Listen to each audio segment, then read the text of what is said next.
சண்முகராஜை சுற்றி அடைக்கப்பட்டிருக்கின்ற அதை நீக்க வேண்டும் என்ற வகையில், அதுபோல உள்ளூர் பக்தர்களுக்கு ஆதார் கார்டுகள் மூலம் அவர்களுக்கு ஐடென்டிட்டி கார்டு கொடுத்து அதன் மூலம் ஏதாவது ஒரு நேரத்தில் அவர்கள் தரிசனம் செய்வதற்கான ஏற்பாடு செய்ய வேண்டும் என்ற வகையில் மொத்த பக்தர்களின் சார்பாக இந்த ஆர்ப்பாட்டத்தை 22ஆம் தேதி செய்வதாக ஏற்பாடு செய்திருக்கின்றோம். இதுக்கு நாங்க மட்டும் கொடுக்கணுமா? திமுக காரங்க 2021 வரைக்கும் திருச்செந்தூர்ல அந்த சண்முக விலாசம் அடைக்கப்படல.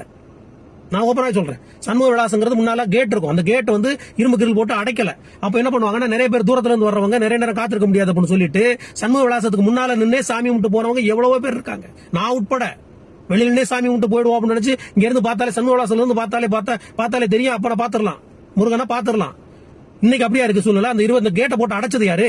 இன்னைக்கு அந்த கேட்டை அடைக்கலாம் ஆர்ப்பாட்டம் பண்ணணும்னு சொல்லி காமெடித்தனம் பண்ணிக்கிட்டு இருக்கிறது யாரு? இதுக்கு நாங்க ஆதரவு கொடுக்கணுமா? பண்ணது நீங்க. அதுக்கப்புறம் தான் விஐபி தரிசனம் சொல்லி அந்த சண்முக விலாச தொழியா தான் ஏகப்பட்ட பேரை உள்ள அனுப்புனது.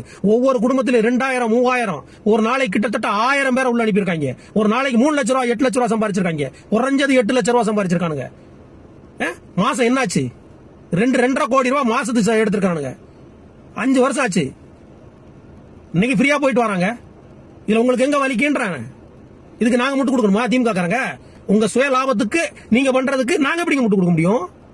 அதுக்கு நீங்க அதிமுக காரங்களுக்கு நீங்க அமைச்சர் எல்லா பதவிகள் பட்டுகள் எல்லாம் செஞ்சீங்கல்ல, அவங்க முட்டு கொடுப்பாங்க, நீங்க வாங்கிக்கங்க.